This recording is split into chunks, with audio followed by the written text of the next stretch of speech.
Welcome to GR Digam classes. कैसे हैं आप सभी? होपफुली सारे ठीक होंगे और अपनी तैयारियों में लगे हुए होंगे। आपका ई काउंसलिंग का जो प्रोसेस है उसके अंदर रजिस्ट्रेशन जो है आपको ऑलरेडी पता है कि सभी रजिस्ट्रेशन जो है उसकी विंडो जो है क्लोज हो चुकी है और अभी समय है आपका चॉइस फिलिंग का।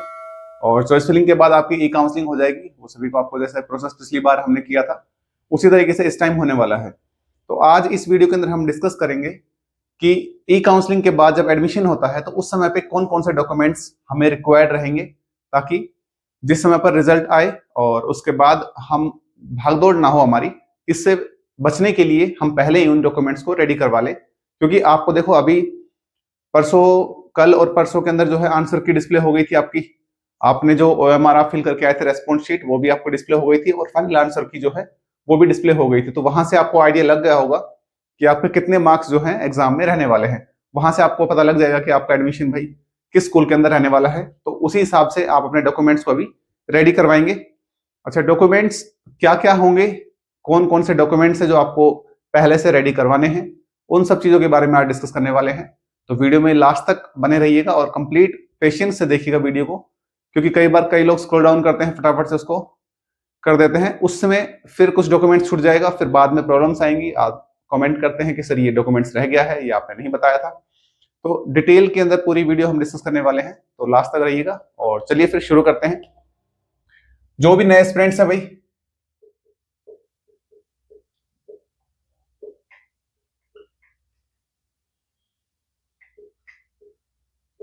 डॉक्यूमेंट्स फॉर एडमिशन इन सैनिक स्कूल। जो भी नए स्टूडेंट्स हैं या नए पेरेंट्स जो हमें देख रहे हैं, जिन्होंने अभी तक हमें फॉलो और सब्सक्राइब नहीं किया है, तो आपके साइड में जो रेड कलर का जो बटन आ रहा है स्क्रीन पर, उसको आप लोग प्रेस करें और सब्सक्राइब करें हमारे चैनल को। अगर वीडियो अगर अच्छी लगती हो, इन्फॉर्मेटिव लगती हो, तो लाइक कमेंट जरूर कर सकते हैं। अगर आपकी तरफ से कोई प्रॉब्लम है, कोई समस्या है, मीन्स आपको कुछ पूछना है, तो आप लोग कमेंट करके हमें बता सकते हैं। आज हम डिस्कस करने वाले हैं कि कौन कौन से डॉक्यूमेंट जो है हमें रिक्वायर्ड रहेंगे। Video is clear? थोड़ा सा इश्यू आ रहा है ना, एक सेकंड बेटा।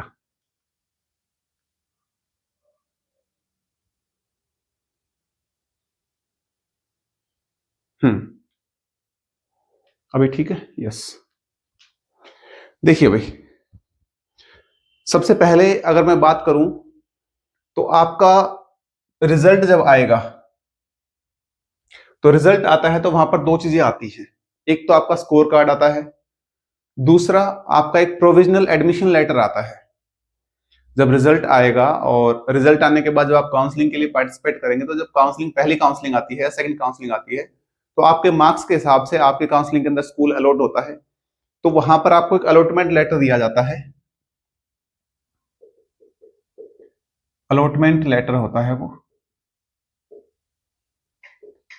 For admission. तो ये आपको एक चाहिएगा वहां पर अलॉटमेंट लेटर जो है वहां पर, मींस आप इसको कह सकते हैं कि प्रोविजनल एडमिशन लेटर या अलॉटमेंट लेटर जो है ऑन द टाइम ऑफ, ये कब मिलेगा आपको? जब आपकी ई काउंसलिंग स्टार्ट होगी, जब आपकी ई काउंसलिंग की लिस्ट जब लगती है ना, उस समय पर आता है। और ये आपको एडमिशन के टाइम पर चाहिए, क्योंकि वो देखते हैं कि हाँ आपको एक स्कूल अलॉट हो रखा है भाई। जो भी स्कूल है, आपको सैनिक स्कूल रेवाड़ी है मान लीजिए, तो वो आपको वहां पर दिखाना पड़ेगा। सेकंड की अगर मैं बात करूं, स्कोर कार्ड भाई। स्कोर कार्ड जो है आपका, रिजल्ट जब अनाउंस होता है उस समय पर आप लोग अपनी अकाउंट को जब ओपन करते हैं, आपका रजिस्ट्रेशन नंबर है एंड आपका डेट ऑफ बर्थ है या पासवर्ड से आप जब लॉग इन करते हैं, तो आपका पूरा डैशबोर्ड जो खुलता है, डैशबोर्ड के अंदर आप लोग यहाँ से स्कोर कार्ड अपना डाउनलोड कर सकते हैं। ठीक है, ये स्कोर कार्ड आपको एडमिशन के टाइम के ऊपर चाहिएगा। ऐसा ना हो कि कभी आपने मोबाइल पे मोबाइल के ऊपर आपने अपना रिजल्ट देखा और हो गया कि भाई ठीक है, नहीं, ये रिक्वायर्ड रहेगा आपका। थर्ड चीज जो है आपकी एप्लीकेशन फॉर्म। जब आपने एप्लीकेशन भरा था सैनिक स्कूल का, वो एप्लीकेशन फॉर्म जो है एडमिशन के टाइम के ऊपर रिक्वायर्ड रहेगा, क्योंकि उसमें कुछ ऐसी इंफॉर्मेशन होती हैं जो आप उस समय पर भरते हैं और बाद में वो रीवेरीफाई करते हैं आपके डॉक्यूमेंट्स के साथ, क्या ये चीजें ठीक हैं कि नहीं है। तो आपने जो भी डॉक्यूमेंट्स के अंदर भरा है एप्लीकेशन फॉर्म के अंदर, तो उसको ध्यान से एक बार जरा चेक कर लीजिएगा। और एप्लीकेशन फॉर्म आपको रिक्वायर्ड रहेगा on the time of admission. Fourth point की अगर मैं बात करूं, एक आपका एडमिट कार्ड जो है, अभी 5 अप्रैल को आपने एग्जाम दिया था, उस समय पर आपने एडमिट कार्ड अपना डाउनलोड किया था ना, तो वो एडमिट कार्ड भी यहाँ पर रिक्वायर्ड रहेगा। आप कहोगे सर ये सब चीजें क्यों यहाँ पर?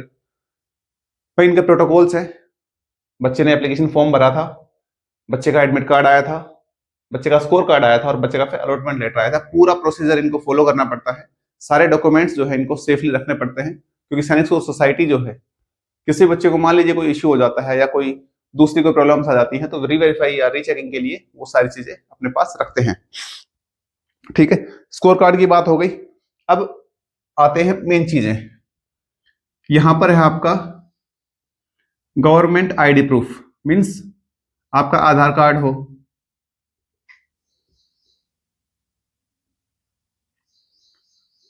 आधार कार्ड ऑफ स्टूडेंट,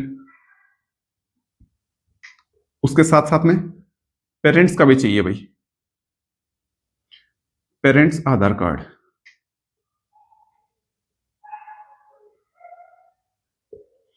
मदर और फादर दोनों चाहिए इसके अंदर, ध्यान रखिएगा इसमें, ऐसा नहीं हो भाई मदर और फादर दोनों का ही आधार कार्ड लगेगा। हाँ, इन केस मान लीजिए कि डिस्प्यूट हो रखा है आपस के अंदर, तो बच्चा जिसके पास रह रहा है आप उसका आधार कार्ड दे सकते हैं। ठीक है, ये आधार कार्ड की बात हो गई। सेकंड, आपकी फोटो जो है, मोस्ट इंपोर्टेंट, फोटो जो है 5 जो कॉपी है आपकी, वो तो स्टूडेंट की रिक्वायर्ड रहेंगी। एक आपकी जो है फैमिली फोटो भी रहेगी। फैमिली फोटो के अंदर क्या होगा, और ये जो फैमिली फोटो है आपकी, इसका जो साइज है वो पोस्ट साइज रहेगा। पोस्ट कार्ड का जो साइज होता है उस साइज का रहेगा, मीन्स 3x2 के साइज का जो है आपका फैमिली फोटो होना चाहिए। और फैमिली फोटो की बात करें तो फैमिली फोटो के अंदर आपके पेरेंट्स और आप, मीन्स आपके जितने भी भाई बहन है, वो फुल फैमिली फोटो आपकी उसमें रिक्वायर्ड रहेगी, कि मेरी फैमिली के अंदर ये मेरे मम्मी पापा है, ये मेरे भाई है, ये मेरी बहन है, और ये मेरा खुद का फोटो है। तो ये सब चीजें यहाँ पर रिक्वायर्ड रहेंगी फोटोज के अंदर, ध्यान रखिएगा इस चीज को। ठीक है, नेक्स्ट पॉइंट की अगर मैं बात करूं, गवर्नमेंट आईडी प्रूफ आपका हो ही गया है यहाँ पर। उसके बाद आपका ओबीसी, अगर आप कैटेगरी से हैं तो, अगर आप एससी एसटी कैटेगरी से आते हैं तो इनकी सर्टिफिकेट, ईडब्ल्यूएस से आते हैं तो ईडब्ल्यूएस की सर्टिफिकेट। ठीक है, इकोनॉमिकली वीकर सेक्शन जो है अगर आप उससे आते हैं तो उसकी सर्टिफिकेट जो है यहाँ पर रिक्वायर्ड रहेगी। अगर आप ओबीसी कैटेगरी से हैं, जनरल कैटेगरी से है, तो उसमें रिक्वायर्ड नहीं है। ठीक है, ये आपकी सर्टिफिकेट जो है पहले ही बनवा लें, जिन जिन बच्चों को अपने रिक्वायर्ड है। आपको सभी को पता है कि भाई आपकी कौन कौन सी कैटेगरी है, तो अपनी कैटेगरी के हिसाब से आप लोग अपनी सर्टिफिकेट जो है पहले से ही बना ले। ठीक है, उसके बाद यहाँ पर नीचे दिख रहा है, जरा देखना भैया एक बार। ठीक है, यहीं तक ठीक है, मैं यहाँ आपको बता देता हूँ। नेक्स्ट की अगर मैं बात करूं, डोमिसाइल जो है आपकी, डोमिसाइल की बात करें तो मीन्स आपका residence certificate, most important. Residence certificate जो है दिख रहा है ना वहां तक, यस।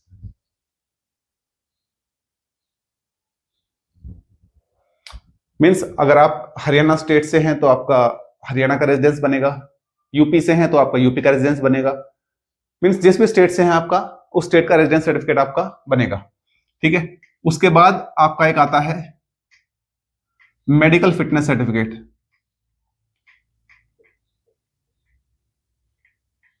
बहुत ही जरूरी जो है सर्टिफिकेट है मेडिकल फिटनेस सर्टिफिकेट। ये कब बनेगा, जब आपका स्कोर कार्ड इश्यू हो जाएगा तो आप सैनिक स्कूल की जो ऑफिशियल वेबसाइट है, all India admission counselling, all India सैनिक स्कूल एडमिशन काउंसलिंग की जो 2025 वाली वेबसाइट है, उसके ऊपर लिंक दिया हुआ है इसका मेडिकल फिटनेस सर्टिफिकेट का। आप वहां से डाउनलोड करेंगे और उसको पूरा फिलअप करवा के ना, आपके जो नियर बाई डॉक्टर हैं वहां से आप इसको वेरीफाई करवाएंगे, उनके पास से पूरा डिटेल भरवा कर, भाई आई साइड क्या है, ईयर का क्या कोई प्रॉब्लम है क्या, नोज का कोई प्रॉब्लम है, टंग का कोई प्रॉब्लम है, या जो भी है, हैंड का, लेग का जो भी प्रॉब्लम है, मीन्स मेडिकल फिटनेस पूरी आपकी मेडिकल फिटनेस इसके अंदर रहेगी। उसके बाद नेक्स्ट जो पॉइंट है आपका, अगर आपके फादर सर्विस में है या एक्स सर्विसमैन है तो वो सर्टिफिकेट भी आपको यहां पर रिक्वायर्ड रहेगी, certificate of service. Either ex serviceman भी हो सकते हैं उसमें, चाहे आर्मी के अंदर है, नेवी में है, डिफेंस में है, या किसी और गवर्नमेंट जॉब के अंदर है, तो वहां की सर्टिफिकेट आपको यहाँ पर रिक्वायर्ड रहेगी। अपनी सर्टिफिकेट आपके पेरेंट्स जो है वो बनवा लेंगे। जो पेरेंट्स सुन रहे हैं, आपको पता भी होगा कि किस तरीके की सर्टिफिकेट होती है वो, तो वो आप इसमें बनवा लें। सेकंड, एक आपका इनकम सर्टिफिकेट होता है। इनकम सर्टिफिकेट भी यहाँ पर रिक्वायर्ड रहेगी, तो इनकम सर्टिफिकेट भी आप लोग इसको बनवा ले भाई, जिन जिनको नहीं बनवाई है। एक इंपॉर्टेंट चीज और है, लास्ट, एक आपकी स्टडी सर्टिफिकेट बनती है। सर ये स्टडी सर्टिफिकेट क्या है? तो स्टडी सर्टिफिकेट जो है आपके स्कूल से बनेगी। अगर आप 6th क्लास के लिए अप्लाई कर रहे हैं तो 5th क्लास की स्टडी सर्टिफिकेट आपके स्कूल के जो प्रिंसिपल है उनकी साइन होंगे वहां पर और स्टैंप लगेगी स्कूल की आपकी, तो वहां से स्टडी सर्टिफिकेट बन के आएगी कि ये बच्चा फला फला जो बच्चा है ये मेरे पास 5th क्लास में पढ़ रहा है और इसका रेजिडेंस ये है, ठीक है, कैटेगरी ये है, सारी चीज उसके अंदर फिलअप होती है, डेट ऑफ बर्थ इसकी ये है, वो वेरीफाई करते हैं। तो यहाँ से आप लोग अपनी डेट ऑफ बर्थ वगैरह का देंगे। डेट ऑफ बर्थ का मैंने लिखा कि नहीं लिखा?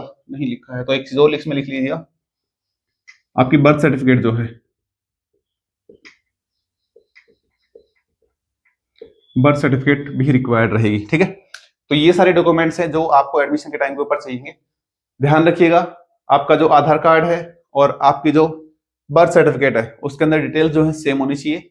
डेट ऑफ बर्थ के अंदर मान लीजिए डेट ऑफ बर्थ कुछ अलग लिखी हुई है, आधार कार्ड में आपने अलग लिखवाई है, तो उसको रीवेरीफाई करवा के ना, रीचेक करवा करके ना उसको करेक्ट करवा लीजिए, अदरवाइज बाद में फिर प्रॉब्लम क्रिएट होंगी, वो फिर आपके लिए ही प्रॉब्लम्स क्रिएट करने वाली है। तो ये सब चीजें डॉक्यूमेंट्स के बारे में रहा, और आगे जो भी अपडेट होगा ई काउंसलिंग को लेकर, स्कूल चॉइस फिलिंग को लेकर, तो हम आपको जल्द ही अपडेट कर देंगे। अभी फिलहाल ऐसा जैसा कुछ आया नहीं है, और उम्मीद करते हैं कि 2 से 3 दिन के अंदर ही आपका रिजल्ट जो है अनाउंस हो जाए, ताकि ई काउंसलिंग का प्रोसेस स्टार्ट हो सके। ऑलरेडी हम काफी लेट हो चुके हैं ई काउंसलिंग प्रोसेस के अंदर, क्योंकि अभी मई चल रहा है, मई तक अभी तक ई काउंसलिंग नहीं हुई है, कब एडमिशन होगा, काफी लंबा प्रोसेस हो जाएगा।